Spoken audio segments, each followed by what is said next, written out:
এবং মসজিদের ভিতরে নামাজ পড়ার মধ্যে আর একটা স্বাদ, কথা বলে না? এবং মসজিদ কমপ্লিট হওয়ার পরে ভালো একজন যোগ্য দক্ষ একজন ইমাম এবং খতিবের পিছনে নামাজ পড়বো, ওটা হলো আরেকটা ব্যতিক্রম স্বাদ। বন্ধু, আমি আপনাকে যদি একটু স্বাদ নিয়ে কথা বলি, ইমাম বুখারীর জীবনী থেকে বন্ধু তথ্য পেয়েছি, ইমাম বুখারীর জীবনী থেকে তথ্য পেয়েছি। আজকে আমি যেমন জুব্বা পড়েছি, এখানে অনেক আলেমরা জুব্বা পড়ে এসেছে। এই যে আমার ভাই এখানে জুব্বা পড়ে বসে আছে বন্ধু, ইমাম বুখারী নামাজ পড়তেছে, নামাজ পড়তে পড়তে পড়তে পড়তে বন্ধু নামাজ শেষ হয়ে গেল। এবার ওনার এক ছাত্রকে একটা ডাক দিয়ে বললেন, আমার জুব্বাটা একটু, আমার জামাটা একটু আলগি দিয়ে দেখো, জামাটার ভিতরে কি। এবার বন্ধু তিনি ছাত্র জামাটা আলগি দিলেন। খেয়াল করবেন, জামাটা যখন উঠালেন, জামাটা উঠানোর পরে চাইয়ে দেখে ওনার জামার ভিতরে বিষাক্ত একটা ভিঙ্গুল পোকা, একটা নয় দুইটা নয় বন্ধু 10টা কামড় দিয়েছে। এবার ছাত্র দেখলেন ওস্তাদকে বিষাক্ত পোকা একটা দুইটা নয় 10টা কামড় দিয়েছে। এবার শিক্ষককে ডেকে ডেকে বললেন, ইমাম বুখারীকে ডেকে ডেকে বললেন, হুজুর এত বিষাক্ত পোকা আপনাকে একটা নয় দুইটা নয় 10টা কামড় দিল, আপনি কেমন করে এতক্ষণ নামাজে দাঁড়িয়েছিলেন? এবার ইমাম বুখারী একটা ডাক দিয়ে বললেন, আমি যখন নামাজে দাঁড়িয়েছি, নামাজে দাঁড়ানোর পরে আমি যখন কোরআন তেলাওয়াত শুরু করেছি, আমি কোরআন তেলাওয়াত করতে গিয়ে এত বেশি মজা পেয়েছি, ওই বিষাক্ত পোকার কামড় আমি অনুভবই করতে পারি না। ইমাম বুখারীর জীবনী থেকে বন্ধ পেলাম। আপনারা আবার খেয়াল করেন, ভিঙ্গুল পোকায় একটা কামড় দিলে কি সহ্য করা যায়? কথা বলেন না, ধৈর্য ধরা যায়? সহ্য করা যায়? যায় না, যায় না। কিন্তু বন্ধু, ওই যে আমি বললাম স্বাদ এমন এক জিনিস, আপনি দেখবেন, আমি আপনাদেরকে এক্সাম্পল দেই, যখন আপনি নামাজে দাঁড়াবেন কত রকমের কথা আপনার মনে হবে। যখন কোনো মানুষ, যেমন ধরেন একটা সিনেমা দেখতে গিয়েছে বন্ধু, পাশের ঘরে আগুন লেগে পড়ে ছাই হয়ে যায়, চিৎকার চেঁচামেচি শোনা যায়, কিন্তু তিনি কি করতেছে না, তিনি বুঝতেছে না, অনুভব করতে পারতেছে না, কান্নার আওয়াজ ওনার কানের মধ্যে ঢুকতেছে না, কারণ ওনার অন্তরের কান ওই নোংরামির দিকে। আমার কথা আপনারা বুঝেননি? মজা। আর আমরা নামাজে গেলে কত দেশের কথা মনে পড়ে, কত চিন্তা আমাদের মাথায় আসে। এই চিন্তাগুলো মাথায় আসার কারণ হলো বন্ধু, ওই যে আমরা নামাজের স্বাদ পাচ্ছি না, নামাজ মজা করে পড়তে পারছি না। যেমন ধরেন কোরআন তেলাওয়াতের মধ্যে কোনো মনোযোগ নাই। ইমাম সাহেব যখন নামাজ পড়ায় বন্ধু, কত সুন্দর করে তেলাওয়াত করতে থাকে, আপনার আমার কিন্তু ভালো লাগে না শুনতে, কারণ আমার তো স্বাদ পাচ্ছি না এখানে, কারণ মনটা তো আমার উদাসীন। কথা বলেন না কেন? আমি যদি আপনাকে একটা কথা বলি বন্ধু, আপনার আমার জন্য বড় একটা নেয়ামত হলো একটা মসজিদ, আপনার আমার জন্য বড় একটা নাজাতের ফয়সালা হলো একটা মসজিদ। এই মসজিদ যদি বন্ধু 100 জনে মিলে বানায়, কাল হাসুরের দিন আল্লাহ রাসূলের হাদিস অনুযায়ী 100 জনের নামেই দলিল হবে। সুবহানাল্লাহ বলে না? সুবহানাল্লাহ। আপনার এখানে কিন্তু কোনো কারচুপি করার কোনো সুযোগ নাই। আপনার জায়গা কেনার পরে এখন আগে কিন্তু খারিজ করে হয়, কথা কয় না? খারিজ করলে এটাতে কেউ নখ ভিজাইতে পারেনি, মালিকানা দাবি করতে পারেনি। ঠিক তেমনি ভাবে আপনি যখন এই মসজিদে, আল্লাহর ঘর, এই জান্নাতের বাগান বাইতুল্লাহতে যখন আপনি সময় দিবেন, আপনার নামে খারিজকৃত হয়ে যাবে এই জান্নাত। ওই জান্নাত আপনাকে চিরস্থায়ী জান্নাত উপহার দিবে, যেই জান্নাতের মধ্যে বন্ধু কোনো প্রস্রাব হবে না, যেই জান্নাতের মধ্যে কোনো পায়খানা হবে না, যেই জান্নাতের মধ্যে কোনো মলমূত্র ত্যাগ করবে না, যেই জান্নাতের মধ্যে মানুষ কোনো নাক ঝাড়বে না। জোরে জোরে করুন সুবহানাল্লাহ। আর জোরে বলেন না। বন্ধুরে আমার, স্বাদ কেমন জিনিস, আমার দিকে তাকান, মজা কেমন জিনিস। আপনি যতক্ষণ না মজা পাবেন ততক্ষণ পর্যন্ত আপনার সফলতা অর্জন করা যাবে না। যেমন আমি আপনাদেরকে, এক ব্যক্তি এসে বলল, এক ব্যক্তি এসে বলল আল্লাহর হাবিবকে, ইয়া রাসূলুল্লাহ, ইয়া হাবিবাল্লাহ, নবী গো, কিয়ামত কখন হবে গো নবী? এবার আমার নবীজি ডাক দিয়ে বললেন, তুমি কিয়ামতের দিনের জন্য কি প্রস্তুতি নিয়েছো? ইয়া রাসূলুল্লাহ, ইয়া হাবিবাল্লাহ, নবী গো, আমি কিয়ামতের দিনের জন্য কোনো প্রস্তুতি নিতে পারিনি। ইয়া রাসূলুল্লাহ, আমি আমার আল্লাহ এবং আল্লাহর হাবিবকে ভালোবাসি। সঙ্গে সঙ্গে আমার নবী জানিয়ে দিলেন, তুমি যাকে ভালোবাসো তার সাথে তুমি থাকবা। এখন আপনি তো পাগল হয়ে যাবেন, কি কথা বলে না? আল্লাহ তো কোরআনে বলছে মাইয়ুতির রাসূলা ফাকাদ আতাআল্লাহ। আল্লাহ বলেছেন হি হো ওবিস দ্য অ্যাবস্টিল ওবিস আল্লাহ, যেই ব্যক্তি রাসূলের নির্দেশ মানলো সেই যেন আল্লাহর নির্দেশ মানলো। আল্লাহ বলেছেন কুল ইন কুনতুম তুহিব্বুনাল্লাহ ফাত্তাবিউনি ইউহিব্বুকুমুল্লাহু ওয়া ইয়াগফির লাকুম যুনুবাকুম ওয়াল্লাহু গফুরুর রহিম। আল্লাহ বলেছেন সে বলুন ইফ ইউ ডু লাভ আল্লাহ, যদি তোমরা আল্লাহকে ভালোবেসে থাকো, ফলো মি মুহাম্মদ সাল্লাল্লাহু আলাইহি ওয়াসাল্লাম, মুহাম্মদ সাল্লাল্লাহু আলাইহি সাল্লামের অনুগত হয়ে যাও, আল্লাহ উইল লাভ ইউ, আল্লাহ তোমাদেরকে ভালোবাসবে, এন্ড ফরগিভ ইউর সিনস, আল্লাহ তোমাদের জীবনের গুনাহগুলি মাফ করে দেবে। আরো জোরে বলেন। এখন আপনার মধ্যে স্বাদ জাগলো, মজা পেয়ে গেছেন। নবীকে ভালোবাসলে কি পাওয়া যায়? নবীকে ভালোবাসলে কি পাওয়া যাবে? জান্নাত। সোজা হিসাব, আপনারা সাধারণ মানুষের তো গভীরে ঢোকার দরকার নাই। সোজা কথা হলো আপনি জান্নাত পেয়ে যাবেন। আপনার মধ্যে মজা ঢুকলো, আপনার মধ্যে একটা ইন্টারেস্ট শুরু হয়ে গেল, আপনার মধ্যে একটা ফিলিংস তৈরি হয়ে গেল। রাসূলকে ভালোবাসলে আল্লাহকে পাওয়া যায়। এখন রাসূল তো পৃথিবীর বুকে নাই, রাসূল তো পৃথিবী ছেড়ে চলে গেছে। রাসূলকে যদি দেখতে হয় আমরা স্বপ্ন যোগে দেখতে হবে। এখন কি করব? আল্লাহ রাব্বুল আলামিন বলে দিয়েছে তোমরা টেনশন করো না, তোমরা টেনশন ফ্রি থাকো। ওই মদিনা পর্যন্ত আল্লাহ পাওয়ার স্টেশন হলো মদিনা। এই মদিনায় যাইতে হলে তোমাকে লোকাল স্টেশনে যেতে হবে। জোরে বলেন না সুবহানাল্লাহ। লোকাল স্টেশন কোনটা? আপনার মসজিদের খতিব সাহেব। কি বোঝেন নাই? আমার দিকে তাকান, আমি কি বলি মন দিয়ে শোনেন। আল্লাহ রাব্বুল আলামিন বলেছেন join with my dear people, come to my paradise. আল্লাহ বলেছেন ফাদখুলি ফি ইবাদি ওয়াদখুলি জান্নাতি। আল্লাহ রাব্বুল আলামিন বলেছেন আমার প্রিয় লোকেদের সাথে যুক্ত হও আর আমার জান্নাতে চলে এসো। বলো হুজুর প্রিয় লোক বলতে আল্লাহ রাব্বুল আলামিন বলেছেন ইয়া আইয়ুহাল্লাযীনা আমানুত্তাকুল্লাহা ওয়াবতাগু ইলাইহি ওয়াসিলা। আল্লাহ বলেছেন হে ইমানদারগণ তোমরা আমাকে ভয় করো এবং আল্লাহ রাব্বুল আলামিনকে পাওয়ার জন্য উসিলা খোঁজো। হুজুর উসিলাটাকে আল্লাহ বলেছেন আইয়ুহাল্লাযীনা আমানুত্তাকুল্লাহা ওয়া কুনু মা'আস সাদিকিন। আল্লাহ রাব্বুল আলামিন বলেছেন তোমরা আমাকে ভয় করো, ইমানদারেরা তোমরা আমাকে ভয় করো এবং সত্যবাদীদের অন্তর্ভুক্ত হয়ে যাও। সাদিকিনের ব্যাখ্যায় তাফসিরে রুহুল বায়ান, তাফসিরে মাযহারি, তাফসিরে কদরির মধ্যে এসেছে হক্কানি আলেম এবং হক্কানি আল্লাহর ওলিদেরকে বোঝানো হয়েছে। আরো জোরে কন্যা। আপনি একজন হক্কানি আলেমকে ভালোবাসলেন, রাসূলকে ভালোবাসলেন, আর রাসূলকে ভালোবাসলে ওটাই আল্লাহর ভালোবাসা হয়ে যায়। জোরে জোরে বলুন না সুবহানাল্লাহ। আর একটু মহব্বতে বলুন সুবহানাল্লাহ। বন্ধুরে আমার, তাহলে কি এটা যখন আপনার মধ্যে ফিলিংসটা আসবে, মজাটা যখন আপনি পাবেন, তখনই কিন্তু আপনি স্বপ্ন দেখতে থাকবেন, রাস্তা খুঁজতে থাকবেন। ঠিক কিনা বলেন? আমি আপনাদেরকে গুরুত্বপূর্ণ আর একটা মেসেজ দেব। বন্ধুরে আমার, মজা এমন একটা জিনিস,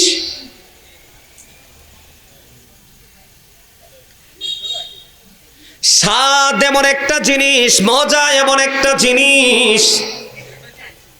আপনারা আমার দিকে খেয়াল করেন, হযরতে ওমর রাদিয়াল্লাহু তাআলা আনহু ইসলাম গ্রহণের পূর্বে, কারণ আমি আজকে ছোট্ট একটা আয়াত তেলাওয়াত করেছি পবিত্র কালামে হাকিম থেকে, ইয়া আইয়ুহাল্লাযীনা আমানু কু আনফুসাকুম ওয়া আহলিকুম নার। আল্লাহ রাব্বুল আলামিন বলেছেন O believers, save yourself and your families from the fire.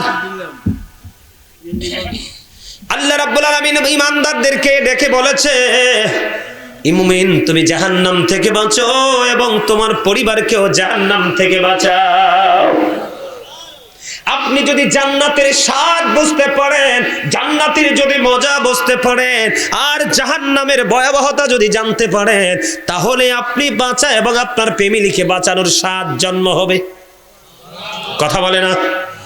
যদি আপনি জানতে না পারেন, মজা বুঝতে পারেন, নেগেটিভ এন্ড পজিটিভকে আইডেন্টিফাই করতে না পারেন, ডিসটেন্স যদি আপনি তৈরি করতে না পারেন, গ্যাপ যদি আপনি তৈরি করতে না পারেন, ভালো এবং মন্দের মাঝে কখনোই আপনার জীবনে সফলতা সম্ভব না। যেমন বন্ধু, আপনারা কি বুঝেননি আমার ওয়াজ? বিরক্ত লাগে নাকি শুনতে ভালো লাগে? যদি ভালো লাগে আপনারা যেই দিকে বলবেন সেই দিকে আলোচনা করব। কিন্তু যেহেতু একটা উন্নয়ন প্রকল্পে কাজ, এই বিষয়টা নিয়ে মজা নিয়ে একটু ওয়াজ করা দরকার। কারণ আমি আপনাদেরকে বলি বন্ধু, আমার আগে আপনাদের খতিব সাহেব একটা আয়াত তেলাওয়াত করেছে, আমি অত গভীরে ঢুকবো না। আপনার আমার জন্য হেদায়েতের জন্য বন্ধু রাস্তার কিনারায় দাঁড়িয়ে আছে কোরআনের আয়াত, জোরে জোরে কোন সুবহানাল্লাহ। আল্লাহ রাব্বুল আলামিন বলে দিয়েছে সূরা বাকারার মধ্যে, আল্লাযীনা ইউমিনুনা বিল গায়বি ওয়া ইউকিমুনাস সালাতা ওয়া মিম্মা রাযাকনাহুম ইউনফিকুন।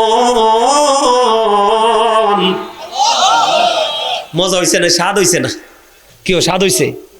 এই মিয়া কথা কর না, কিনলে স্বাদ হইছে? এত মানুষ সুবহানাল্লাহ কইলে এর নিয়নের কথা। ইলেকশনের সময় কোন অমুক ভাইয়ের চরিত্র ফুলের মতো পবিত্র, হাতে নামাজ পড়ে না একক তো। আরে ভাই তোমরা হাসতেও তো পারো না, হার্ট অ্যাটাক করে মরবা তো। ওমা, এটা আমার কথা না, রাসূল বলছে। অনেকগুলো তথ্য দিয়েছে সুস্থ জীবনের জন্য, অনেকগুলো রাসূল সাল্লাল্লাহু আলাইহি ওয়াসাল্লাম অনেকগুলো ইনস্ট্রাকশন আমাদেরকে দিয়েছেন। এর মধ্যে একটা হলো রাসূল বলেছে যদি সুস্থ থাকতে চাও ফ্রি থাকো, হাসি খুশি থাকো, দুঃখ সুখ শেয়ার করো। তুমি গোমরা মুখে থাকলে যেই কোনো মুহূর্তে স্পট ডেড, হার্ট অ্যাটাকে জায়গা শেষ হয়ে যাবে। এই জন্য আমি তোমাদেরকে বলি হাসবা। আমি তো বলছি অমুক ভাইয়ের চরিত্র এই বেটা নামাজ পড়ে না একক তো। কথা কি ঠিক? মাত্র 82 একটা জিলাফি অনেক সময় জোটেও না নসিবে।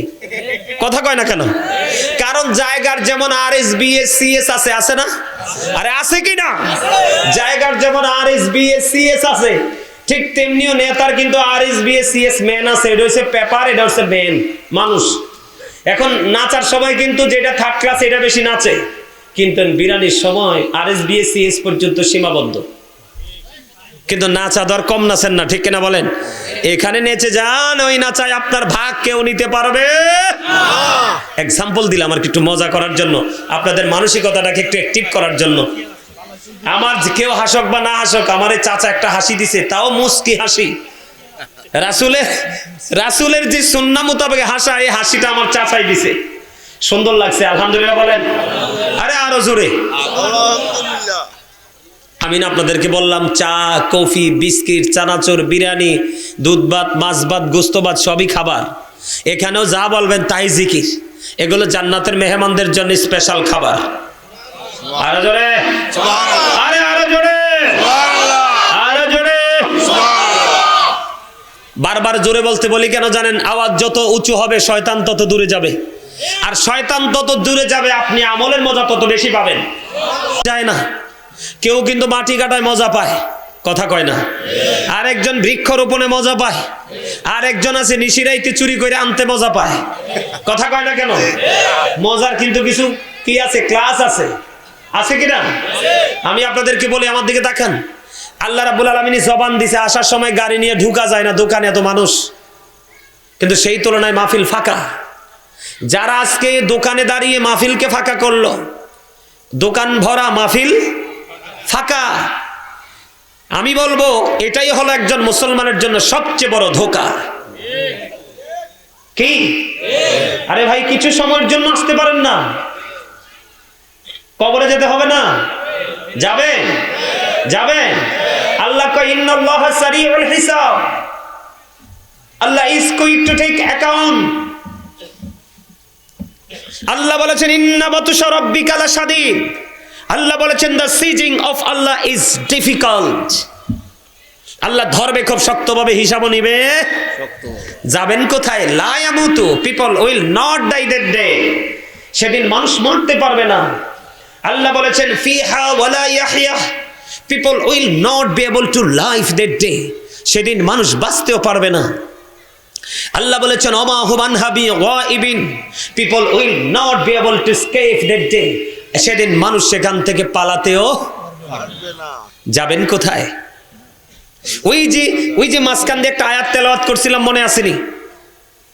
ইযা সামাউ ফাতারাত ওয়া ইযাল কাওয়াকিবু ইনতাযারাত ওয়া ইযাল বিহারু ফুজ্জিরাত ওয়া ইযাল কুবুরু বু'সিরাত আলিমাত নাফসুম মা কদ্দামাত ওয়া আখরাত। জোরে জোরে বলুন আল্লাহু আকবার। প্রথম 3টা আয়াতের অর্থ বলে দিয়েছি, এবার বলবো আপনাকে আমাকে আপনাদেরকে অ্যালার্ট করার জন্য বন্ধু। আল্লাহ রাব্বুল আলামিন বলেছেন ওয়া ইদাল কুবুরু বুসিরাত আলিমাত নাফসুম মা কদ্দামাত ওয়া আখারাত। জোরে জোরে বলুন না সুবহানাল্লাহ, জোরে বলেন আল্লাহু আকবার। আল্লাহ কি কই জানেননি? কবরটা যখন ওপেন হয়ে যাবে, কি হয়ে যাবে? কবরটা আপনার আমার জীবনে এই কথা বলা যাবে না, কথা বলা যাবে না দাদা। এটা জান্নাতের বাগানে মহব্বতের কথা একটু পরে চা দোকানে যাইয়া কাছে ডাইকে নিতেছে সামনাকা, কথা শেষ হইতো না। এদিকে তাকান, আল্লাহ বলতেছে কবরটা যখন ওপেন হয়ে যাবে, কি হয়ে যাবে? আপনি আমি আমরা জীবনে কি কি করেছি আর কি করিনি সব আপনার আমার চোখের সামনেই থাকবে। লুকায়া দেওয়ার লুকায়া রাখার কোনো সুযোগ যাইবেনটা কই? যাওয়ার কোনো রাস্তা আছে নি? কথা বলার আছে? এই জন্য আমি বলতে চাই আপনাদেরকে, যেটা বলতে চাইছিলাম, স্বাদ। এই আল্লাহ আপনাকে আমাকে ভোট, বাদাম, পান, সিগারেট, বিয়ের বাড়ির খাবার, আজকে মাহফিলে দেখছি কি ধুমসে খানা চলতেছে ঘরে, কথা কয় না কেন? হ্যাঁ, এ খানা পিনা বন্ধ করলে ইমানদার চিনতে পারবেন। ওমা কথা কয় না, হাসা কইছি না? খানা বন্ধ করলে সাচ্চা ইমানদার চিনতে পারবেন, সাচ্চা আশিকে রাসূল চিনতে পারবেন। হুজুর কি কম? দূর থেকে যারা আসে তাদের জন্য স্পেসিফিক ভাবে কিছু আয়োজন, ওই যে স্বাদ, কথা কন না কেন? আর জোরে। আল্লাহ রাব্বুল আলামিন আপনাকে আমাকে জবান দিছে আল্লাহর কাজে ব্যয় করার জন্য। আল্লাহ কয় ফাযকুরুনি আযকুরুকুম, আল্লাহ বলে remember me then I will remember you. তোমরা আমাকে স্মরণ করো, আমি তোমাদেরকে স্মরণ করব। জোরে জোরে কর না সুবহানাল্লাহ। আর জোরে সুবহানাল্লাহ। সুবহানাল্লাহটাই মজা হয় না?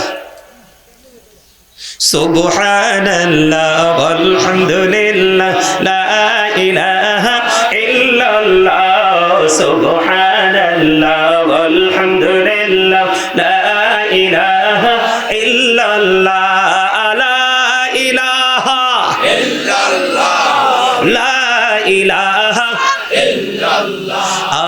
আরশ কুরসি লৌহ কলম সৃষ্টি যাহার ওসিলা, আনি যে আল্লাহ খুশি হইয়া নাম রাখিলেন হাবিবুল্লাহ। সুবহানাল্লাহ আলহামদুলিল্লাহ লা ইলাহা ইল্লাল্লাহ, সুবহানাল্লাহ আলহামদুলিল্লাহ লা ইলাহা ইল্লাল্লাহ, লা ইলাহা ইল্লাল্লাহ, লা ইলাহা ইল্লাল্লাহ, লা ইলাহা ইল্লাল্লাহ মুহাম্মাদুর রাসূলুল্লাহ সাল্লাল্লাহু আলাইহি ওয়াসাল্লাম। আলহামদুলিল্লাহ বলেন আলহামদুলিল্লাহ। আর জোরে আলহামদুলিল্লাহ। ওই যে বলতে চেয়েছিলাম, দেহের যেমন 32 রকমের খাবার আছে, রুহেরও তেমন 32 রকমের খাবার আছে। যারা মুনাফিক তারা প্রতিদিন এক ধরনের খাবার জোগাড় করে, সেটা দেহের। আর মুমিন স্বাদ পেয়ে গেছে দেহের চাইতে, আত্মার বেশি, উপারের বাজার করতে মুমিন বেশি পছন্দ করে।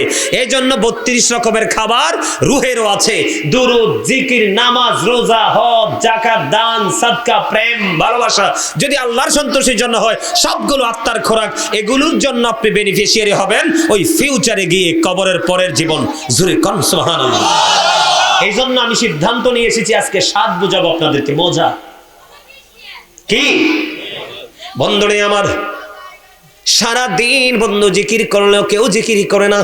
আর একটা মানুষ একটু সময় পেলে হৃদয় উজাড় করে জিকির করে, কারণ সে জিকিরের মজা পেয়ে গেছে। আমার আল্লাহ জানিয়ে দিয়েছে, হাবিব আপনি জানিয়ে দেন আমার বান্দাগুলো যখন আমার জিকির করার জন্য জিকিরের জলসার দিকে যখন হেঁটে হেঁটে আসে রে, আমি আল্লাহ কথা দিলাম আমি আবার ওই বান্দার দিকে দৌড়ে আসি। তার মানে আপনি আমি আল্লাহকে যত তাড়াতাড়ি পেতে চাই, আল্লাহ রাব্বুল আলামিন তার চাইতে দ্রুত গতিতে আপনার আপন হয়ে ধরা দেয়। জোরে কন্যা সুবহানাল্লাহ। বলো হুজুর এটার প্রমাণ কি? আপনি যেই দিকে হাঁটবেন দেখবেন শুধু রহমত। কারণ কেউ কেউ ফর্মালিটি মেনটেন করেছে, আর কেউ অত্যন্ত সতর্কতার সাথে মালিকের প্রেমে যে স্বাদ নিয়ে করেছে। এই জন্য মালিক যেখানে আপনি যেখানে যাবেন সেখানে আপনার সাথে আছে। বুখারী শরীফের মধ্যে এসেছে হাদিস কানা, হযরত আবু হুরায়রা রাদিয়াল্লাহু তাআলা আনহু বলেছে, আমার আল্লাহ ডাক দিয়ে বলেছে, হাবিব আপনি আপনার উম্মতগুলোকে জানিয়ে দেন, আপনার উম্মতগুলো যখন একা একা আমি আল্লাহকে ডাকে, আমি আল্লাহ একা একা তারে ডাকি। অনেক লম্বা হাদিস, আমি সেই দিকে যাব না, অনেক মজার, এটা অনলাইন থেকে কালেক্ট করে নেবেন বন্ধু। জিকির নিয়ে অনেক লম্বা আলোচনা আছে, আমার আলোচনার আজকে ভিন্ন দিকে, প্রতিদিন এক ওয়াজ করা যায় না, কারণ সবগুলো মানুষকে একদিন করে বোঝাতে হবে, তখনই মানুষ বন্ধু সেন্সিবিলিটি সম্পূর্ণ পার্সন হিসাবে নিজেকে প্রিপেয়ার করতে পারবে। ঠিক কিনা বলেন? আমি আপনাকে বলতে চেয়েছিলাম বন্ধু, হযরত ওমর এখনো পর্যন্ত তিনি ইসলাম গ্রহণ করেনি। আপনার আমার প্রাণের নবীর গৌর দুশ্মন আবু সুফিয়ান ঘোষণা দিয়ে দিল। আমি আবার মজা বোঝাচ্ছি, মজা খেয়াল করবেন। আজকের আলোচনার মূল হেডলাইন কি? মজা, স্বাদ, মজা, টেস্ট। এই জন্য আমি একটা আয়াত তেলাওয়াত করেছি, তার মিনিং হলো বন্ধু, believers save yourself and your families from the fire. আল্লাহ বলেছেন তুমি জাহান্নাম থেকে বাঁচো। ইমানদারকে কোনো বেঈমান কাফের মুনাফিককে ডাক দেয়নি। আল্লাহ বলেছেন O believers save yourself and your families from the fire. আল্লাহ বলেছেন মুমিনকে ডেকে, মুমিন তুমি নিজে জাহান্নাম থেকে বাঁচো এবং তোমার পরিবারকেও বাঁচাও। আর জোরে সুবহানাল্লাহ, আর জোরে। এখন আপনিও বাঁচবেন, আমিও বাঁচবো। এটার জন্য জানতে হবে মজা কোথায় আছে। কি হুজুর, কি মজা কোথায় আছে, স্বাদ কোথায় আছে, কোথায় গেলে আমি মজা পাবো? দেখেন হযরত ওমর এখনো পর্যন্ত বন্ধু ইসলাম গ্রহণ করেনি, এখনো পর্যন্ত বেঈমানি সংস্কৃতিকে লালন করছে। এরই মধ্যে আবু সুফিয়ান ঘোষণা দিয়ে দিল, নবী মুহাম্মদের মাথা যদি কেউ আমার কাছে এনে দিতে পারো, তার জন্য 100 ওট ঘোষণা করলাম। এতে কয় সুবহানাল্লাহ বলে ওমর খোদা, আমার নবীর কল্লা কাটবা, আমি বুঝি সুবহানাল্লাহ কবু। জোশ এসে গেছে তো, আল্লাহ হুঁশটা হারাই হালাইছে। কথা কর, মহব্বত করে কইছে। যাক, আপনারা মনে করবেন যে সে রং। শোনেন, এখানে কিন্তু আরোগ্য ওয়াজ করাম লাগিনি হুজুর, এক আরোগ্য হাদিস আই দাঁড় করাইতে চাই। আল্লাহর হাবিব হাদিস শরীফের মধ্যে আসছে, রাসূল এক ব্যক্তি, না এই যে জোশে যে বল হয় এটারও বৈধতা আছে। এটা আমি তওবার আলোচনা যখন করি তখন এই হাদিসটা ঢুকাই। এক ব্যক্তি ধরেন সে কোনো এক জায়গার উদ্দেশ্যে রওনা হলো, উটের পিঠে করে সব মাল সামান নিয়ে, খানা দানা পানি বরণ পোষণ সব। হঠাৎ করে কি হয়ে গেল, ওটটা হারিয়ে গেল। তো ওট হারিয়ে যাওয়া মানে কি, তার কাঙ্ক্ষিত সবকিছুই হারিয়ে। বন্ধুরে আমার, ওই ওট যখন হারিয়ে ফেলেছে বন্ধু, তার মনটা খারাপ। ওট হারিয়ে যাওয়া মানে আমার সব কিছু হারিয়ে যাওয়া। টেনশন করতে করতে করতে করতে বন্ধু সইতে পারে না। হাদিস শরীফের মধ্যে এসেছে, এই টেনশনের মধ্য দিয়ে হঠাৎ করে আবার ওই মাল বোঝাই করা ওট তার কাছে এসে ধরা দিল। তার কাছে যখন এসে ধরা দিল, সে এত বেশি খুশি হয়েছে, এত বেশি আনন্দিত হয়েছে, আনন্দিত হয়ে সঙ্গে সঙ্গে আল্লাহকে ডাক দিয়ে বলে, আল্লাহ তুমি আমার বান্দা, আমি তোমার রব। ওয়াজে হুজুর মন নাই তো?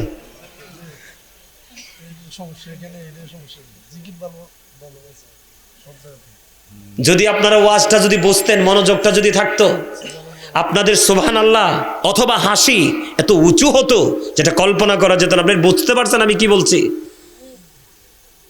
এই জন্য আমি প্রায় ওয়াজে বলি, ম্যাক্সিমাম ওয়াজে বলি, এটা কোনো শুটিং স্পট না, এটা হচ্ছে তাকওয়ার জায়গা, প্রেমের জায়গা, বাজার করার জায়গা। কে কি নিবেন বাজার থেকে? যার পাওয়ার যত বেশি সে তত বেশি বাজার নিতে পারবেন। আজকে কথা বলেন না কেন? কেউ আসছে আজকে সর্বোচ্চটা নিবে, উটের বাজারে যাবে, কেউ আসছে গরুর বাজারে যাবে, কেউ খাসির বাজারে যাবে, কেউ মাছের বাজারে যাবে, কেউ সবজির বাজারে যাবে, আবার কেউ এতটাই উদাসীন রাস্তার পাশে দাঁড়িয়ে দাঁড়িয়ে শুধু দেখা ছাড়া আর কিছুই। ঠিক মসজিদ, মাহফিল, নৌরানি জলসাগুলোতে এমন অবস্থা, এমন মুসল্লি থাকে। আরে ভাই, এটা আপনাদের বাজার করার জায়গা, এটা আপনাদের জন্য বড় মার্কেট, কারণ এই মার্কেট থেকে মার্কেট করতে হলে, বাজার করতে হলে এডুকেশন স্কলার যারা, তাদেরকে পেতে হয়। আপনি আমার কথা বোঝেন, লোকটা কি হয়ে গেল? সবকিছু হারিয়ে ফেলেছে, মনটা খারাপ হয়ে গেছে। চিন্তার মধ্যে বেঁচে চিন্তা করতে করতে বন্ধু পাগল প্রায়। এরই মধ্যে ও বোটওয়ালারা, এই বোটওয়ালারা, বোট পকেটে ঢুকাও। এটা জান্নাতের বাগান, এখানে বোট খাওয়ার জায়গা না, এইটা হলো তোমার আত্মার জন্য খোরাক নেওয়ার জায়গা। ও বোটওয়ালারা, সবগুলো পকেটে ঢুকাও। আমি যদিও বলেছি হাসিতে হাসিতে, তোমাদেরকে বুঝতে হবে এটা একটা ক্লাস, এটা একটা প্রফেশনাল, একটা টিচিং প্রফেশন। অনেক কষ্ট করে তাদেরকে ডেটটা দিয়েছি। হুজুর কতবার কথা বলেছে আমার সাথে, এই মানুষটা আমার সাথে অনেক কথা বলেছে বন্ধু। আসার পরে আপনাদের প্রোগ্রাম দেখে মনটা খারাপ হয়ে গেল। কুমিল্লায় আমার মিলাদের চেয়ে বেশি মানুষ হয়, আর এটা নাকি বাৎসরিক প্রোগ্রাম। মন খারাপ করব না, মুমিন যদি থাকে, প্রেমিক যদি থাকে, দ্যাটস এনাফ। কথা কয় না আরো জোরে? এখানে তুমি যদি বোট খাও, মনটা বোটের ভিতর ঢুকে যাবে। তুমি এখানে বোট খেতে পারবা না, তুমি খাবে জান্নাতি খাবার। জোরে জোরে বলেন ঠিক না ভাই? এটা হলো জান্নাতি খাবার খাওয়ার জায়গা। এর জায়গা কিনলে বোটান তো নি যায় আবার। আলহামদুলিল্লাহ বলেন। ওই যে ঝোশ আসছে এই দিক দিয়ে একটু। এবার কি করলো, টেনশন করতে করতে করতে করতে এরই মধ্যে তিনি চাইয়া দেখলেন ওট আবার ফিরে এসেছে। ওট ফিরে পাওয়া মানে সব কিছু ফিরে পাওয়া।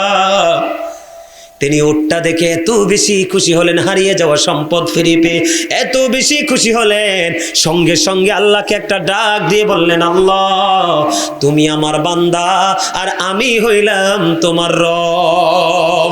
জোরে বলেন আল্লাহু আকবার। জোশ আসলে ভুল হতেই পারে, এটা দোষের কিছু না। সুবহানাল্লাহ বলেন না আরে জোরে। বন্ধুরে আমার আলোচনাটা আমি করতে চাই, একটু ধীরস্থির ভাবে শোনেন, মজা। আবু সুফিয়ান ঘোষণা দিয়ে দিল, নবী মুহাম্মদের মাথা যদি আমাকে এনে দিতে পারো তাহলে 100 ওট তোমাকে পুরস্কার দেওয়া হবে।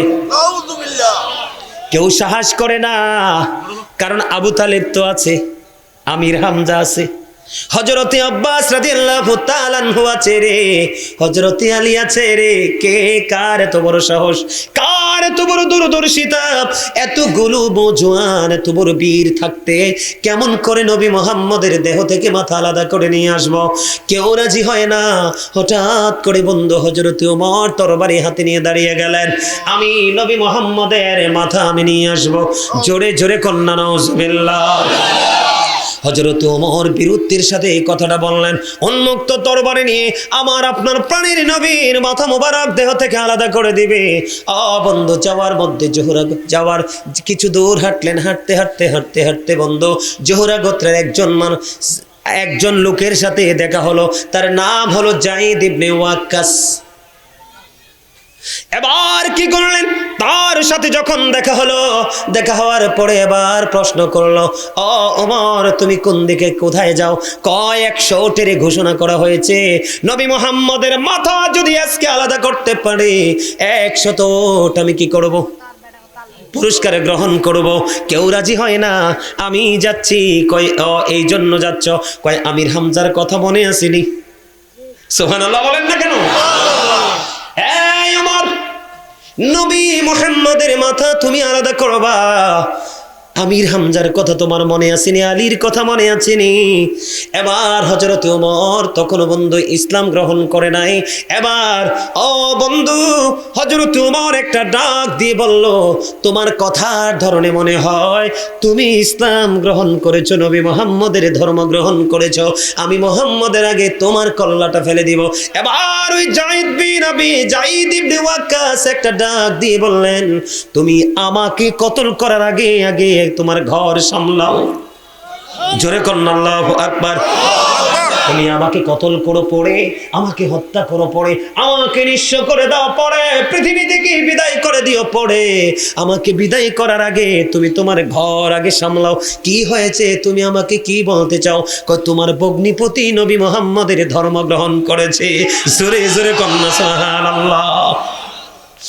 এবার বন্ধু এই ওমর কি করলেন? তলোয়ার নিয়ে আমি রওনা দিয়েছিলাম নবী মুহাম্মদের কল্লা ফেলে দিব, কিন্তু আগে আমি আমার ঘরকে দেখে আসি। বন্ধু দৌড়ে চলে গেলেন নিজের বোনের বাড়িতে, যাইয়া শুনে মধুর সুরে কোরআন তেলাওয়াত করতেছে। ওই কোরআনের তেলাওয়াতের ধ্বনি শুনে বন্ধু হযরত ওমর সঙ্গে সঙ্গে বন্ধু ঘরের মধ্যে প্রবেশ করলো। করার পরে বললেন, তোমরা তখন কি তেলাওয়াত করেছো? না না না, কিছু তেলাওয়াত করিনি। আমি শুনেছি তুমি তেলাওয়াত করেছো। না না, তুমি তেলাওয়াত করেছো। বারবার বলেছে যে আমি শুনেছি তুমি তেলাওয়াত করেছো। বারবার বলেছে আমি শুনেছি তুমি তেলাওয়াত করেছো। না না, ওমরের বোন রাজি হয় না, ভগ্নিপতি রাজি হয় না, স্বীকার করে না। বন্ধু স্বীকার না করার কারণে তো প্রবল বেগে তাদেরকে প্রহার করা শুরু করলো। প্রহার যখন শুরু করলো বন্ধু, প্রহার করতে করতে করতে করতে কিতাব প্রমাণ করেছে বন্ধু, এমন ভাবে প্রহার শুরু করলো গো, প্রহার করতে করতে বন্ধু তাদের মুখ দিয়ে বন্ধু রক্ত বের হতে লাগলো, প্রবাহিত হতে লাগলো। তারপরে বন্ধু নবী মুহাম্মদের ইসলাম ত্যাগ করবে না। এখানে মজা পাইছি কি পাইছে না? আরো জোরে বলেন, এখানে মজা আছে না নাই?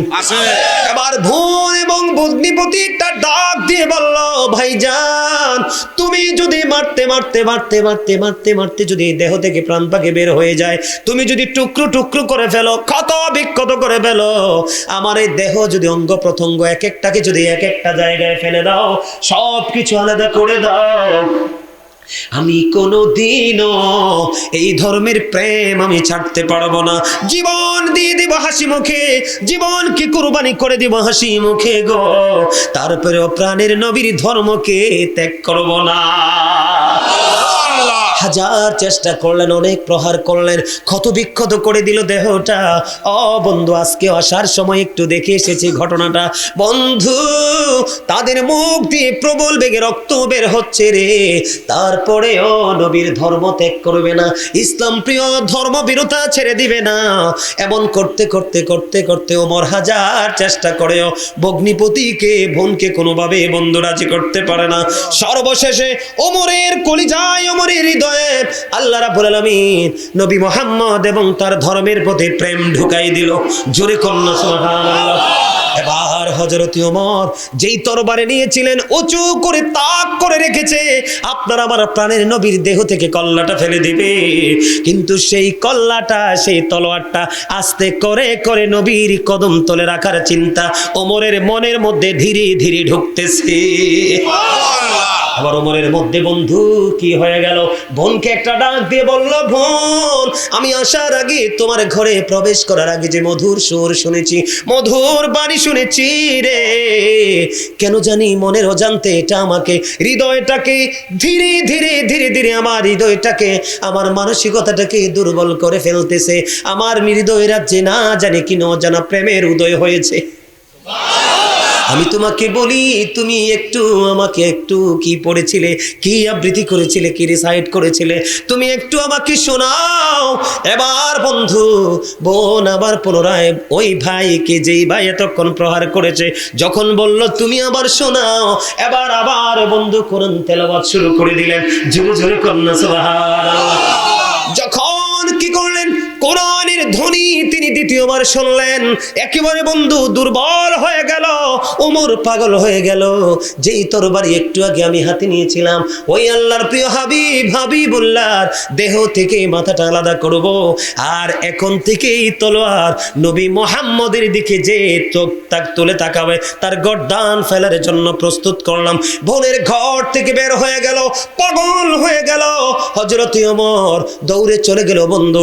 তখন আমার নবী আকরামের ঘরের মধ্যে অবস্থা অবস্থান করতেছে।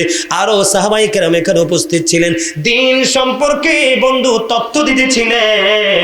এমন সময় হযরতে ওমর উন্মুক্ত তরবারি নিয়ে বন্ধু দৌড়ে চলে গেল। যাওয়ার পরে উপস্থিত সবাই বলতেছে, ওমর যদি ইয়া রাসূলুল্লাহ ইয়া হাবিবাল্লাহ নবী গো, আজকে যদি ওমর কোনো খারাপ উদ্দেশ্য নিয়ে এসে থাকে গো, ওমরকে এখান থেকে অক্ষতভাবে যেতে দেব না। জোরে জোরে করেন আল্লাহু আকবার, আরো জোরে বলেন আল্লাহু আকবার। এবার বন্ধু কি করলো, হযরত ওমর সম্পর্কে যখন সকল উপস্থিতি বলতে লাগলো, যদি আজকে ওমর কোনো যদি নেগেটিভ সেন্স নিয়ে আসে, নেগেটিভ মেন্টালিটি নিয়ে আসে, খারাপ কোন উদ্দেশ্য নিয়ে আসে, আজকে ওমরকে অক্ষতভাবে এখান থেকে যেতে দিব না। এই কথা যখন উপস্থিতিরা বলতে লাগলেন, আপনার আমার প্রাণের নবী একটা ডাক দিয়ে বললেন, না না, আজকে ওমর কোনো খারাপ উদ্দেশ্য নিয়ে আসেনি। জোরে জোরে বলেন না সুবহানাল্লাহ। এবার বন্ধু কি করলেন, এবার কি করলেন, হযরত ওমরকে নবীজি বললেন, ওমরকে আমার কাছে আসতে দাও। ওমর ভিতরে ঢুকলো। ও বন্ধু কি তা প্রমাণ করে যে যখন এই বোনের জবান থেকে, তার ভগ্নিপতির জবান থেকে যখন এই মধুর কোরআন তেলাওয়াত শুনতে পাইলেন, তখনই তিনি মনের অজান্তে বন্ধু মধুর কালিমা পড়ে ফেলেছিল, লা ইলাহা ইল্লাল্লাহু মুহাম্মাদুর রাসূলুল্লাহ সাল্লাল্লাহু আলাইহি ওয়াসাল্লাম। এবার আমার নবী একটা ডাক দিল বন্ধু, নবীজির কাছে গেলেন, নবীজির বরকতময় হাত মোবারক দিয়ে মেসেজ করে দিল, ওমর ইসলাম গ্রহণ করলো। ইসলাম গ্রহণ করার সঙ্গে সঙ্গে মুসলমানের, রাসূলের, ইসলাম ধর্মবিরোধী যারা, তাদের শক্তি আরো অনেক বেশি বেড়ে গেছে। জোরে জোরে করুন না সুবহানাল্লাহ। এখানে বন্ধু দুইটা স্বাদ, এখানে কয়টা স্বাদ? একটা হলো ওমরের বোন ভগ্নিপতির মজা, হাজার প্রহার পরেও কিন্তু নবীর ধর্ম, ইসলাম ধর্ম ত্যাগ করাতে পারেনি। আরেকটা প্রেম হলো ওই যে হযরত ওমরের কলিজার মধ্যে কোরআনের ধ্বনির আওয়াজ তাকে এমন ভাবে বন্ধু দুর্বল করে ফেলেছে, এই স্বাদ পেয়ে দৌড়ে চলে গেল নবী মুহাম্মদুর রাসূলুল্লাহ সাল্লাল্লাহু আলাইহি ওয়াসাল্লামের কাছে গিয়ে বন্ধু ইসলাম ধর্ম গ্রহণ করলো।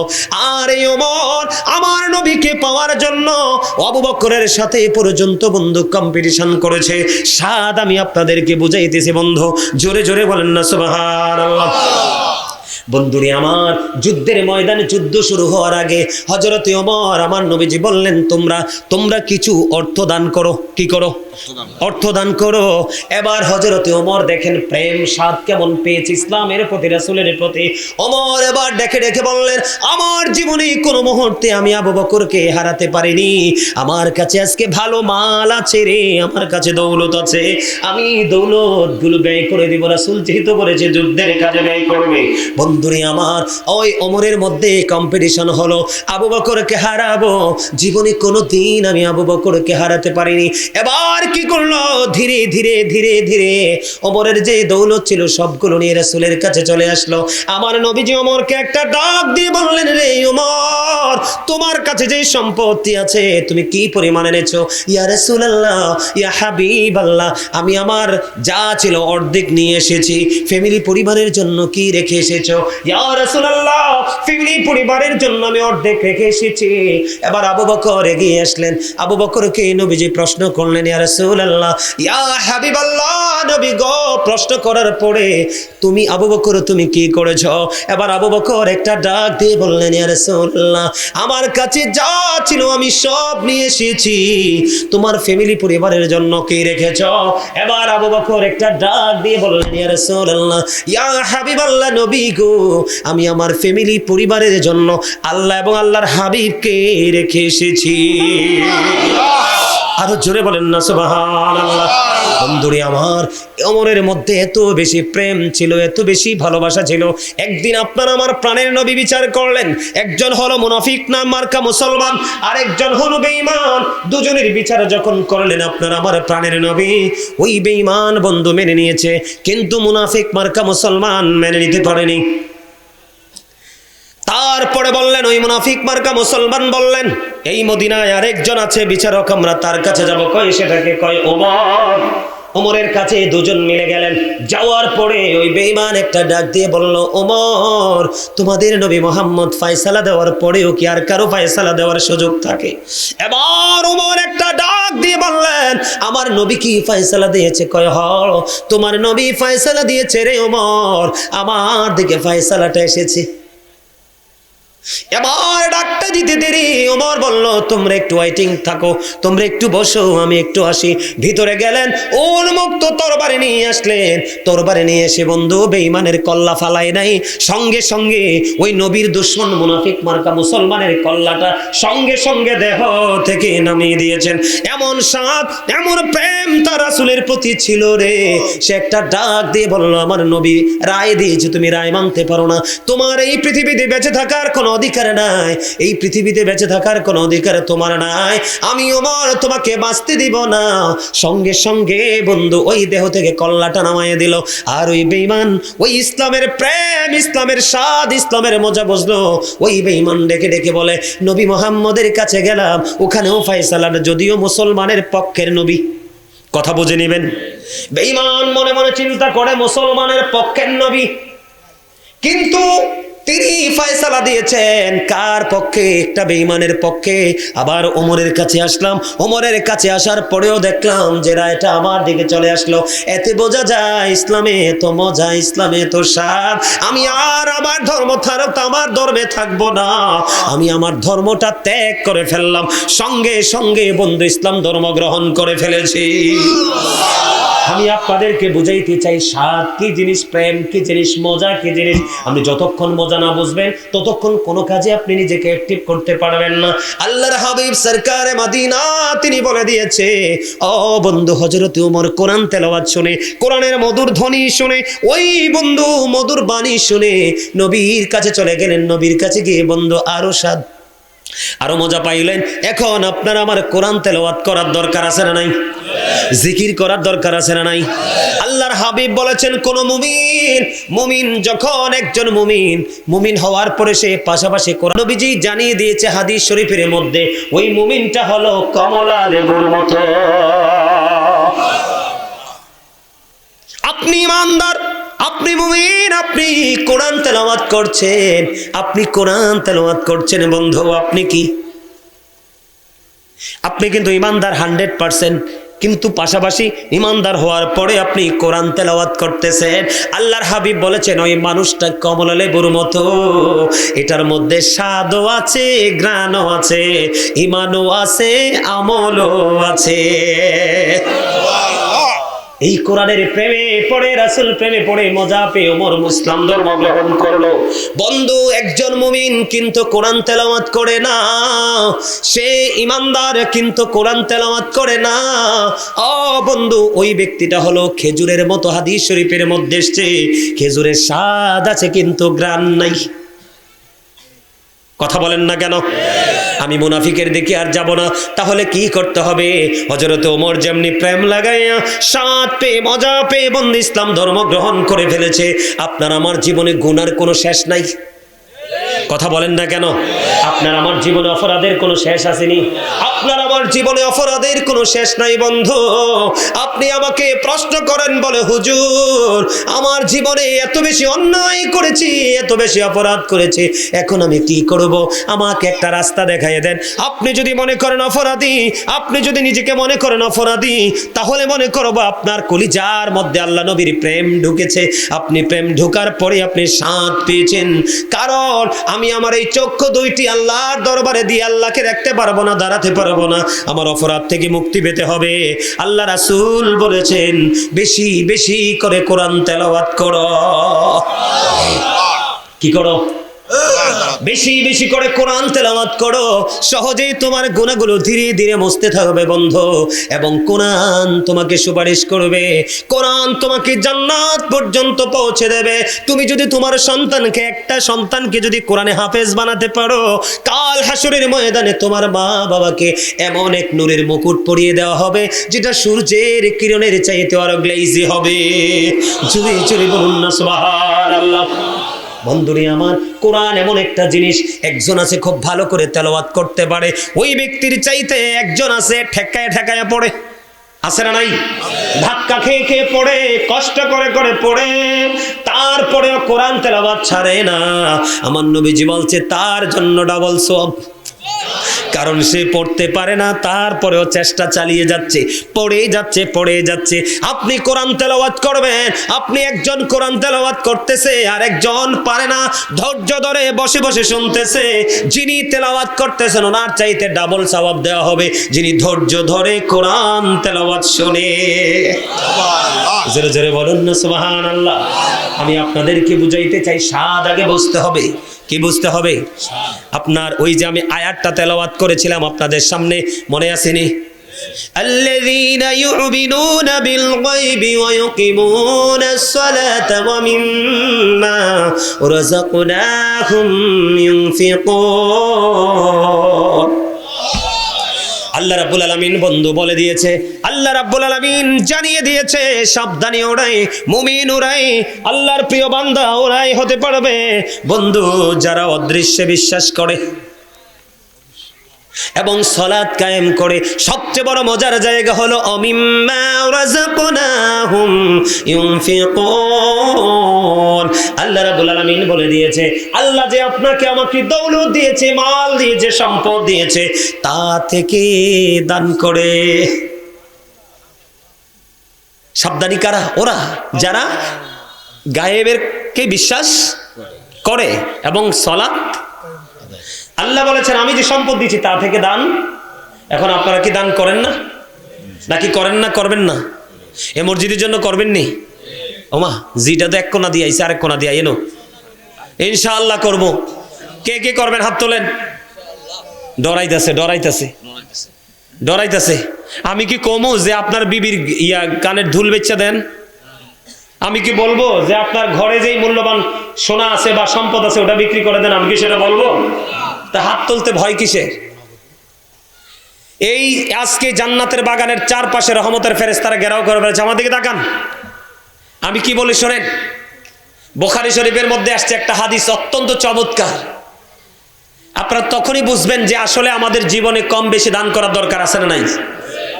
আমাদের এখন পেয়ারা গাছে পেয়ারা কিন্তু ইনটেক দেখা যায়, কিন্তু ভিতরে ফোকা। কথা কয় না?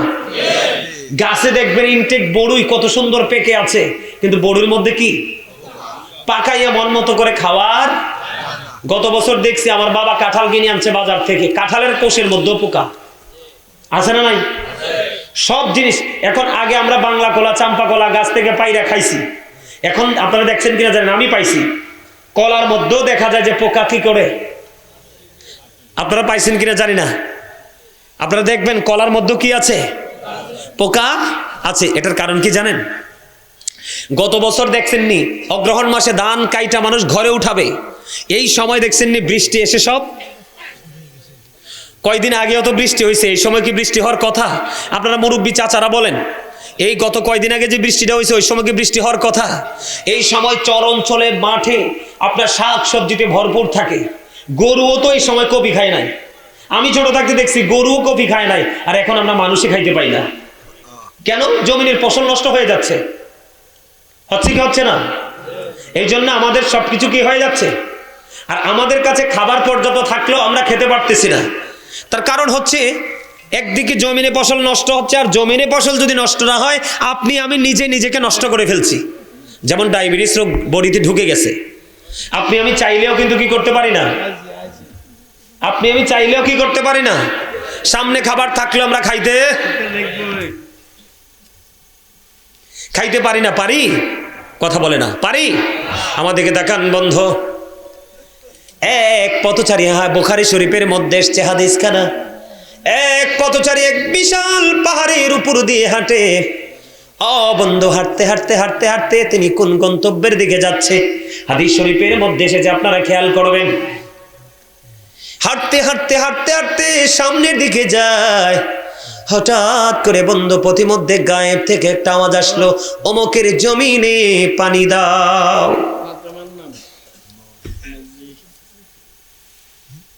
আমি ওয়াজটা বন্ধ করে দেই? হ্যাঁ,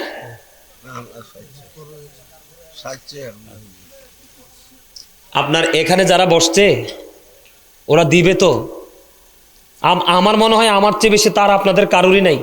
আপনি আজকে মাহফিল করে ঘরে ঘুমাবেন, আর আমি প্রত্যেক দিন ডিউটি করতে হবে, কিন্তু আমার মধ্যে কোনো তাড়াহুড়া নাই, আমার মধ্যে কোনো টেনশন নাই। আপনারা কোন তাড়াহুড়া করতেছেন এটা বুঝতেছেন? বেয়াদবি তো কথাগুলো কোরআন এবং হাদিসের। আমার মন কথা একটা কথা বলছি আমি এখানে, যে আমি এটা করেছি, আমি ওটা করেছি, আমার এই ক্রেডিট আছে, আমার এই গুণ আছে, এটা একবার বলছি? আপনার দুইটা লাগবে। কটা লাগবে? মানুষগুলোকে আগে মজা বুঝাইতে হবে, এটার স্বাদ কত, মজা কত। তখন ডোল থেকে বস্তা ভরা ধান এনে মসজিদে দিয়ে দিবে। আমি যখন মসজিদ করছি, আমি চিনিও না, জানিও না, আমি আমার জায়গায় আমার গ্রামে চলে গেছি রে ভাই। মানুষ তো চলে যেয়ে ফোন দিছি, আমি হঠাৎ করে ফোন রিসিভ করছি, বুঝছেন?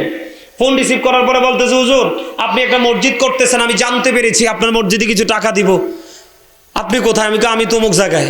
কিছু টাকা দিব কার কাছে? আপনি এত দূরে চলে গেছেন, তা আমার একটা কাকা আছে, আমি কই কাকার কাছে দিয়ে আসেন। ওই যে মজা বুঝছে, আমি কে, আমার বাড়ি কই, ঘর কই, সেটা ওনার দেখার বিষয়। ওনার দেখার বিষয় হলো মসজিদ হচ্ছে, মসজিদে আমার 2 টাকা লাগাইতে হবে। ওনার মিশন হচ্ছে ওইটা। কি আমার বাড়ি কই, ঘর কই, আপনার মসজিদে আমার হক আছে, আমার মসজিদে আপনার হক আছে। পৃথিবীর প্রত্যেকটা মসজিদ প্রত্যেকটা মুসলমানের জন্য ওপেনিং। যদি কোনো মুসল্লি বলে যে আমার মসজিদে অমুক গ্রামের মানুষ নামাজ পড়তে পারবে না, এই মসজিদে নামাজ হবে না, তাইলে আপনারটা তো আমার হক, আমারটা তো আপনার হক। বুঝতে পারছেন? শুধু বুঝেন, আমরা শক্ত হওয়ার কারণে আমাদের উপরে কত গজব। আর ওই পাহাড়ে যে পথ চলতেছে, ওই ব্যক্তি দৃশ্য দেখেছে, কত বোঝার জিনিস। এগুলো আজকের জন্য বলছি না, চিরজীবনের জন্য শিক্ষা হিসাবে রাখবেন। বন্ধু পথচারী পাহাড়ের চূড়া দিয়ে হাঁটছে, হাঁটতে হাঁটতে হাঁটতে হাঁটতে হঠাৎ তিনি গায়েব থেকে আওয়াজ আসলো, অমুকের জমিনে পানি দাও। পথচারী হঠাৎ করে দাঁড়িয়ে গেলেন। দাঁড়িয়ে যাওয়ার পরে এবার তিনি দেখতে পাইলেন বন্ধু, এক আশ্চর্য ধরনের বৃষ্টি। বৃষ্টিটা নির্দিষ্ট একটা সীমার মধ্যে পড়তেছে। ওখান থেকে বৃষ্টির পানিটা নির্দিষ্ট একটা জায়গা দিয়ে নিচে নালার দিকে চলে যাচ্ছে। নালার দিকে যখন বন্ধু পানিটা চলে যাচ্ছে, যিনি ওই পথচারী তিনি আশ্চর্য হয়ে গেলেন। কি আশ্চর্য ধরনের প্রেমের খবর!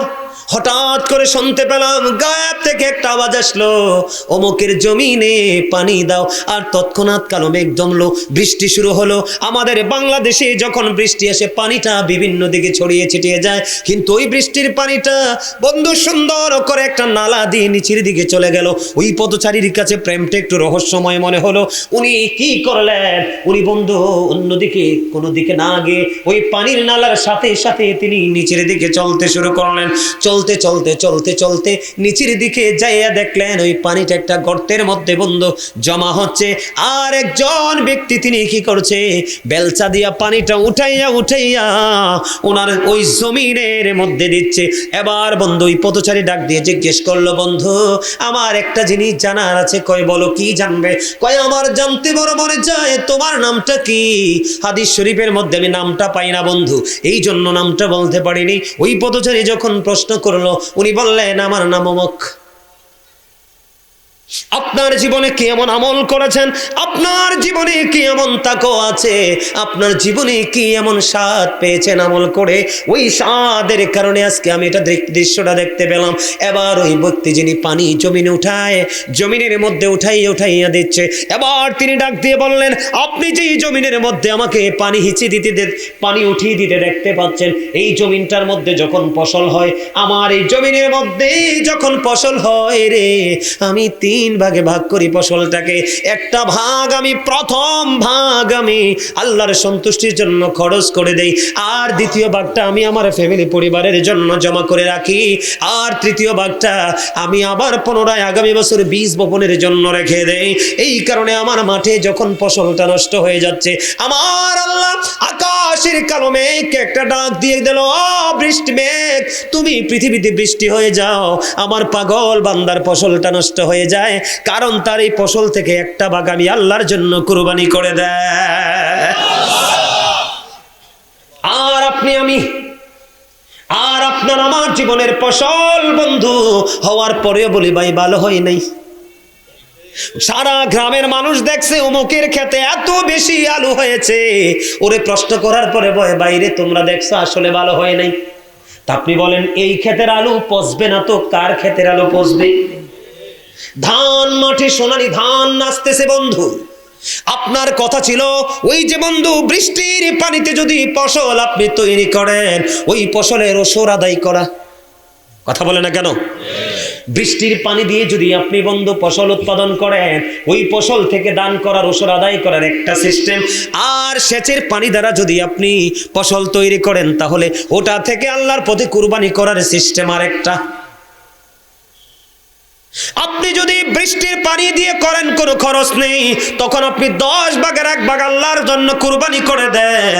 আর আপনি যখন সেচের পানি দিয়ে করেন, কৃত্রিমভাবে পানি উঠায় যখন ফসল তৈরি করেন, তখন আপনি 20 ভাগের 1 ভাগ দিয়ে দেন। আপনি খেয়াল করেন ইসলাম কত মজার, ইসলাম কত শান্তির, ইসলাম কত স্বাদের। আমার আল্লাহ জানে আমার বান্দা পানিটা পর্যন্ত কিনা, আমি তাকে দুনিয়া তো বাঁচাই দিলাম, আবার উপরে আসার পরেও যেন সে অ্যারেস্ট হইতে না হয়, আমি ওই ব্যবহার ব্যবস্থাও করে দিলাম। তুমি যেহেতু কষ্ট করে পানি কিনে কিনে ফসলটা তুমি কি করলা?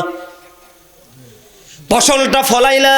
এই জন্য আল্লাহ রাব্বুল আলামিন আল্লাহর হাবিব জানিয়ে দিয়েছে 20 ভাগের 1 ভাগ দাও। যেমন একটা এক্সাম্পল, 20 মণ ধান থেকে 1 মণ ধান আল্লাহর জন্য দিয়ে দেন, আপনার এই মাঠের ফসল কেউ কোনোদিন নষ্ট করতে পারবে না। ঠিক কিনা বলেন? আর যদি বৃষ্টির পানি দিয়ে যদি ফসল হয়, আপনার এখানে কিন্তু কি নাই, কোনো খরচ নাই। এই জন্য আপনি 10 ভাগের 1 ভাগ দিয়ে দেন। জোরে জোরে কন্যা সুবহানাল্লাহ। বন্ধু আজকের মানুষগুলো দিতে চায় না। আমার গ্রামে যখন আমি মসজিদ করেছি, এক একটা মানুষের এক একটা বন্ধু বিল্ডিং, কত সুন্দর সুন্দর, কত উঁচা উঁচা কথা বলে, অত বড় বড় কথা বলে, কিন্তু মসজিদে 1 টাকাও দেয় নাই। কারণ আমার আল্লাহ তাকে ওই মসজিদের জন্য আল্লাহ তাকে কবুল করে নাই। অনেক মানুষ আছে, আবার অনেকেই বন্ধু 2-4 টাকা করে দিয়েছে।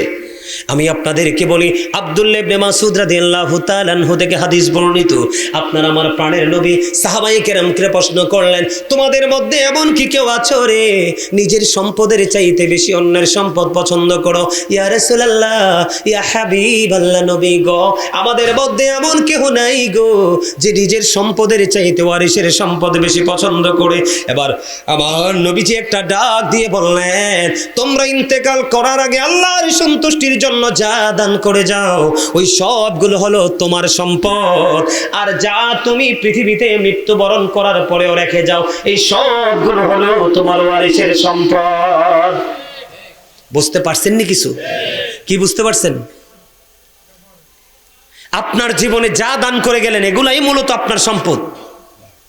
কারণ হলো একটা মানুষ যখন ইন্তেকাল করে, একটা মানুষ যখন মারা যায়, ও বন্ধু, তখন তার আর কোনো জাহিরি ক্ষমতা থাকে না। আধ্যাত্মিক ক্ষমতা দিয়ে আপনি পৃথিবী থেকে কোনো কিছু নিতে পারবেন না। জাহিরি ক্ষমতা জাহিরিভাবে কাজে লাগানো যায়, বাতিনি ক্ষমতা বাতিনিভাবে কাজে লাগানো যায়। আপনি যখন চলে যাবেন, সোনা গয়না বাড়ি গাড়ি টাকা পয়সা সব কিছু বন্ধু আপনি রেখে গেলেন, এগুলো যদিও আপনার জমানো সম্পদ, যদিও বন্ধু এগুলো আপনার উপার্জিত সম্পদ, আল্লাহর হাবিব বলেছে এগুলোতে তোমার আর কোনো মালিকানা নাই। তোমার ছেলেটা দিয়ে মদ খেতে পারে, জুয়া খেলতে পারে। ও বন্ধু, আমি আপনাকে বলি, সন্তানকে বড়লোক বানায় যাওয়ার চিন্তা করিয়েন না, সন্তানকে সুশিক্ষায় শিক্ষিত করে যাওয়ার চেষ্টা করবেন। কারণ সুশিক্ষার চাইতে, ন্যায় পরায়ণতার চাইতে, আদবের চাইতে উত্তম সম্পদ কোনো পিতা মাতা তার সন্তানকে দিতে পারে না।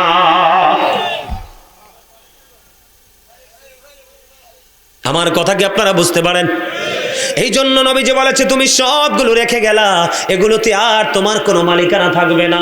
এই জন্য তোমার তৌফিক অনুযায়ী তুমি যতটুকু পারো রাস্তার জন্য, মসজিদের জন্য, মাদ্রাসার জন্য, এতিম অসহায়ের বিয়ের জন্য, আল্লাহর সন্তুষ্টির জন্য দান করে যাও। ওই যে আমার ভাই একটু আগে বলেছেন 60টা গাছ লাগাইছেন, 100 করে বিচি 700 এসেছে। এটা না, এটাও তো আছে আল্লাহর কোরআন হাদিস শরীফের মধ্যে এসেছে। আল্লাহ রাসূল বলেছে, ছোট্ট একটা বাচ্চা যখন তুমি গাভীর গরুর কিনবা, ছাগলের কিনবা, ভেড়ার কিনবা, মুরগ বা মুরগি যেটাই তুমি কিনো, ছোট্ট বাচ্চা বড় হবে, প্রাপ্তবয়স্ক হবে, তারা আবার বাচ্চা দিবে, বাচ্চা বড় হয়ে আবার বাচ্চা দিবে। এমনি করে করে একটা গরু থেকে পুরো ঘর যেমনি ফিল আপ হয়ে যায়। তোমার জীবনের একটু দান তুমি কাল কিয়ামতের দিন ওই গৃহপালিত পশুর ঘরটা যেমনি পড়ে গেল, তুমি তোমার আমল নামায় ওই দানের সওয়াবটার পাহাড় পরিমাণ পাবে। ওটা উসিলায় তোমার ফয়সালা হবে জান্নাত। আমি আপনাকে বলি, এই যে আমার সামনে কোরআন শরীফ, খুলে আমি সময় নষ্ট করব না। কোরআন শরীফের 19 পারা সূরা শুআরা 88 নম্বর আয়াতে আল্লাহ বলেছেন, ইয়াউমা লা ইয়ানফাউ মালু ওয়ালা বানুন। আমি কিন্তু আজকে বন্ধু দানের ওয়াজ করবো সেই প্রত্যাশা নিয়ে আসে নাই, কিন্তু আসার পরে দেখলাম আমার এই মসজিদটা বন্ধু এটার চাইতে ভয়ঙ্কর ছিল। মানুষ ভয়ে ঢুকতো না নামাজ পড়তে, কিন্তু গ্রামের মানুষ একটার পর একটা বিল্ডিং বানাচ্ছে, ছেলেদের একটার পর একটা বিদেশ পাঠায় রে। ওই মসজিদ করার জন্য কারো মনের মধ্যে কোনো দরদ ছিল না। আমি ওদম গুনাহগারকে আল্লাহ গিয়েছি গোলামি করার তৌফিক দিয়েছে। এই জন্য আমি আপনাদেরকে বলি বন্ধু, আপনাদের করা উচিত। আল্লাহ রাব্বুল আলামিন কোরআন শরীফ 19 পারা সূরা শুআরা 88 নম্বর আয়াতে বলেছে, ধন সম্পদ সন্তান সন্ততি সেই দিন কোনোটাই আপনার কোনো কাজে লাগবে না। আজকে মানুষ মসজিদে দিতে চায় না, ছেলের জন্য রাখতে চায়, মেয়ের জন্য রাখতে চায়। আল্লাহ রাব্বুল আলামিন বলতেছে এগুলো তোমার কাল হাসরের দিন কোনো কাজে আসবে না। আল্লাহ ইসলাম কত সুন্দর, মজা বুঝে নেন আগে। মজা না বুঝলে, স্বাদ না বুঝলে বন্ধু আর চলবে না। হযরতে আমার নবীজি একজন সাহাবী অসুস্থ, সাহাবীটাকে দেখতে গেলেন আপনার আমার প্রাণের নবী। দেখতে যখন গেল গো, দেখতে যাওয়ার পর ওই সাহাবী একটা ডাক দিয়ে বললেন, ইয়া রাসূলুল্লাহ, আমি বলি আপনাদের কি ইসলাম কত মজার জিনিস, কত স্বাদের জিনিস দেখেন। এবার সাহাবী ডেকে ডেকে বললেন, ইয়া রাসূলুল্লাহ, ইয়া হাবিবাল্লাহ, নবী গো, ও প্রাণের নবী, আমার যে সম্পদ আছে আমি সবগুলো আল্লাহর পথে কুরবানি করে দিব। আমার নবীজি বললেন না। ওমা সুবহানাল্লাহ কোনা, সুবহানাল্লাহ, কি মজা দেখেন না। আমার নবীজি বললেন না, ইয়া রাসূলুল্লাহ, ইয়া হাবিবাল্লাহ, নবী গো, ও প্রাণের নবী গো, আমি যদি পুরোটা নাই দেই গো নবী, আমি অর্ধেকটা বিলিয়ে দিব। আমার নবীজি এবারও বললেন না। নবীজি বললেন না। না, আপনাদের মনে প্রশ্ন আসতে পারে, বলে হুজুর পুরোটা সময় নবীজি বললেন না, অর্ধেকটার সময় নবীজি বললেন না, কেন গো কেন?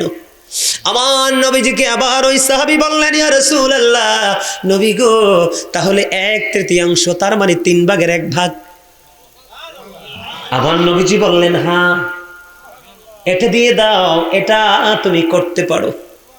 এবার আপনারা আমাকে প্রশ্ন করেন, বলে হুজুর কেন গো নবীজি বারবার কেন 2 বার না করলেন?